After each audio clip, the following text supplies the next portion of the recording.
Good morning and welcome to the Hibs Observer post-match debrief, sponsored by MPH Group for all your plumbing, heating, kitchen and bathroom needs. Liam Bryce here, as always, with Patrick McPartlin. As you can see, we are still in Dingwall because we are still pondering that huge question. One of the great, it's becoming one of the great all-time questions up there with what is the meaning of life. And Patrick, it is, why can't Hibs see a game out? Yeah, it's. I think there was a sort of crushing inevitability about last night when you look at the amount of injury time added on. When you look at the save from David Marshall earlier in injury time, and it just feels like Hibs just can't catch a break at the moment. Certainly, I think they. Certainly a right to feel aggrieved over the award of the throw-in to Ross County rather than going the other way. Yeah. We saw that back last night. You could understand the players' frustration. You could understand Nick Montgomery's frustration. But at the same time, you've got to be switched on at all times. You can't just, the job's not done at 95 minutes. If it's 97 minutes, you have to keep going, and it's just the basics that I think are kind of letting Hibs down again. And as a result, you get 1 point instead of 3. And instead of talking about what was, an improved performance in the second half with some good individual displays, you're talking about, Hibs recording a 2-2 draw for I think the 8th time under Nick Montgomery, and wondering, how they keep on finding new ways of not winning games. New ways to draw 2 each. I know it was a kind of bizarre end to the game. The whole carry on with the Ross. Well, what should have been a Hibs throw-in was obviously, as you'll all be aware, was ultimately awarded to Ross County. Then from there they go and they score, and we're into the 98th minute, 99th. 98th, yeah.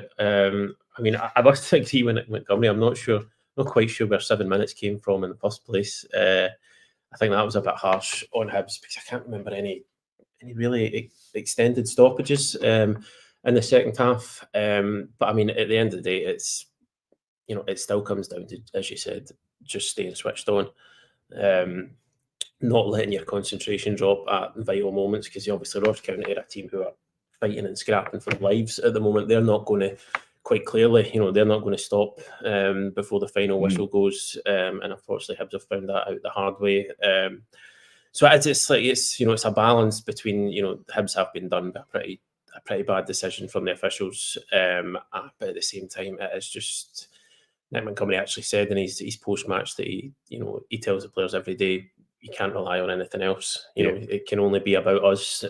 So, by that token, if that is the message every single day, then you do have to, make sure you stay switched on and concentrated until the very end. But it's a hard one to take. It's as kind of visibly dejected as I've seen any of the Hibs players this season at full time. That's obviously a really bitter pill to swallow. Nick Montgomery, he seemed pretty exasperated as well in the post-match press conference.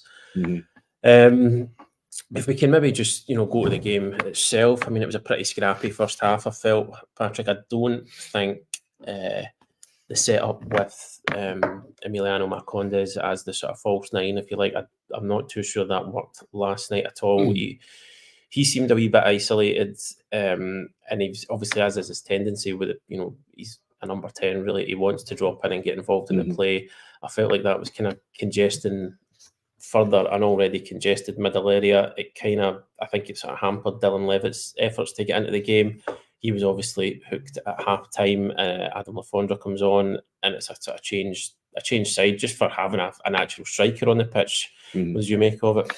Yeah, I mean, I think I said that midway through the first half that I didn't feel that Emiliano as the false 9 worked against Rangers. I can understand why, you might try it again against Ross County, who are going to play differently. But ultimately, as you say, he's a number 10. That's his preferred position. That's where he does his best work. And it's a big ask. Not just asking someone to replicate Dylan Bente as a kind of out and out centre forward, but the work rate that he puts in and the energy. He maybe hasn't had the goal return that he would have wanted, or the fans or Nick Montgomery. But I think you look at the energy he has in every single game. Chasing players down, chasing balls into the corner, that sort of thing. Emiliano's obviously a different type of player, but it's also about sort of creating space. And I think I know Venti was sort of used as that, almost as a kind of supporting striker at times, which didn't really get the best out of him. But I think when he's played up front centrally as a kind of lone striker, he is kind of deep lying, but not quite as deep lying as Emiliano was last night. And as you as you pointed out, that did create problems in the midfield. And I mean, it was really, I don't really remember there being anything much of note in the first half. I think Will Fish had a shot from the edge of the box. Yeah. And beyond that, I'm kind of struggling to remember anything else. It was just really, it was kind of, I mean, this sounds really harsh, and it's absolutely nothing against our lovely surroundings, but it feels like when somebody talks about a midweek game in Dingwall, the first half is exactly what I picture. It doesn't matter which teams are involved. That's what I picture. Yes, and now I can't recall it. So that was, I think it was clear that something needed to change at halftime, and we were sat there saying the same thing, that if they can get a forward on, like, well, I mean, Adam Lafondra really is the obvious one. Sacrifice someone in midfield, move to a 4-2-3-1, then I think that's it's not only going to get the best out of the players, it's going to get the best out of the team. And it's tough as well, because you've got these players out injured, you've got the suspensions. And it does feel a little bit like the square pegs and round holes again, despite the fact that that there is more squad depth. And I think there is probably an element of Montgomery still kind of learning the league and adapting to the league, and you kind of knowing what works against certain teams, what combinations work. So you can understand that there is going to be a bit of, I don't want to say teething issues, because he has been in post for 6 months, but not with this group of players, given how many signings there were in January.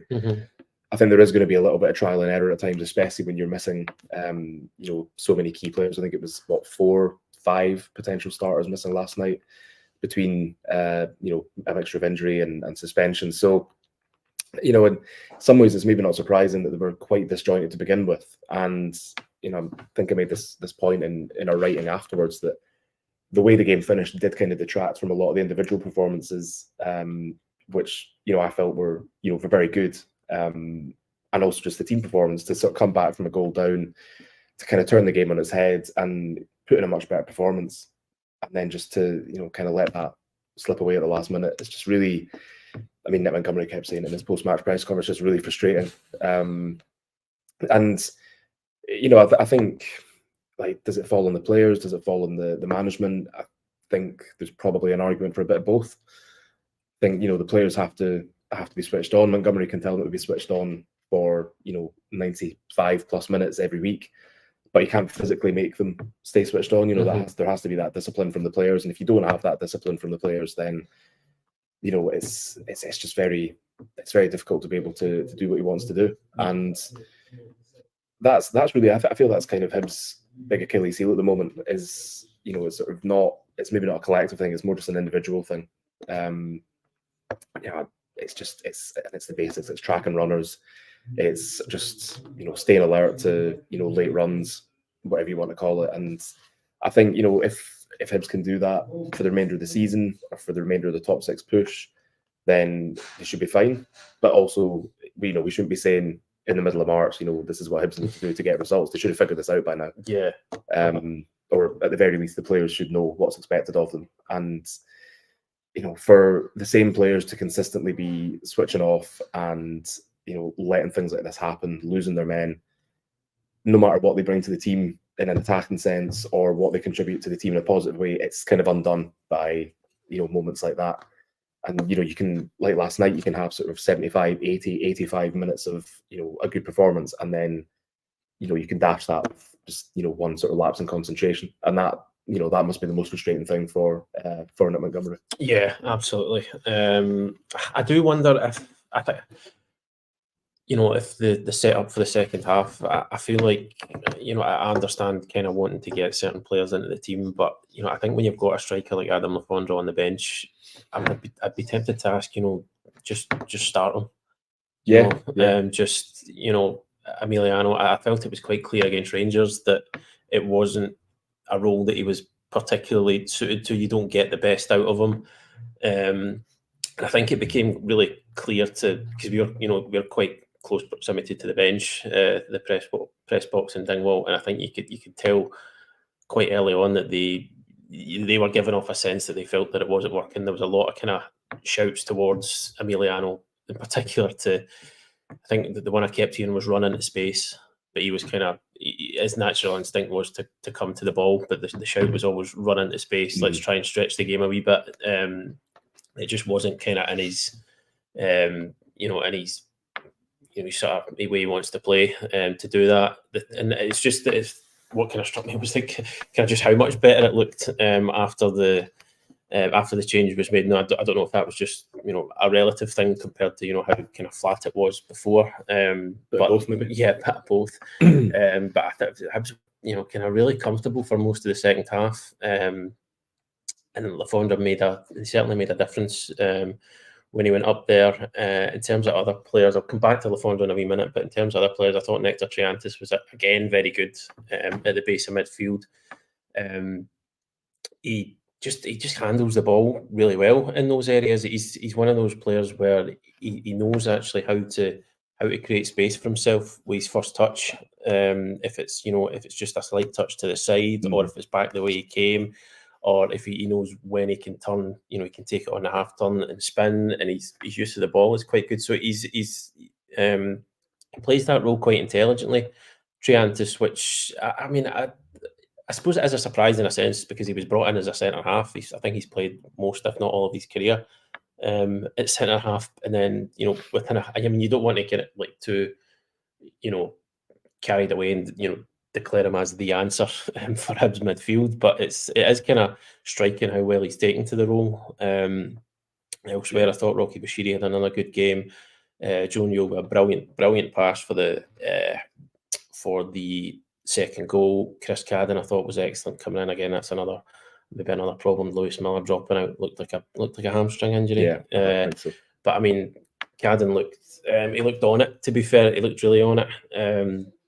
He's probably going to have to play again at the weekend, which is he'll be mind that, yeah. I know he won't be mind that. He'll be relishing that. It might kind of it might worry the sports science guys slightly a wee bit having him play so many minutes when they've been so carefully managing his return, but he'll be relishing that.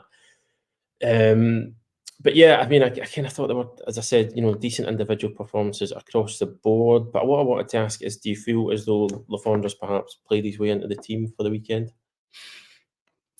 You'd have to ask the manager that, Liam. For me, he has. I just think when you look at how effective Hibs were in the second half last night, I think you look at that setup and assuming there's no injuries, I think just go with the lineup that started the second half. I just sort of go from there. I think it just worked really well. I think the shape worked well. I think it got the best out of the players. I thought Chris Cadden, Eliu and Nectar Triantis, those little triangles down that right side was just, County couldn't deal with that at times. Mizian Melita again gets the equaliser, and just another really good performance from him. I thought he was a little bit subdued against Rangers. He said himself in his pre-match preview of last night's game that he felt it wasn't his best game and there is more to come from him. And I think just the way that they worked in the second half, little things were coming off, whether it was ambitious passes, like crossfield balls, even just the move for Mizian's goal, picking up the ball in the centre circle, finding Yuan, continuing his run, and it was a brilliant ball from Yuan, taking out about, I think, 3 County defenders in the process, and it's quite a straightforward finish. And Hibs probably could have had more. I think Lafondra had another very, very similar to his goal actually. If I've got this right, I think Nectar Triantis put a similar ball towards the back post and tried to lob the keeper, and Wickens came out on top that time. But it just seemed to click, and I think that's been one of the criticisms of Hibs recently has been they're not starting games quickly or well enough, and it can look a bit disjointed.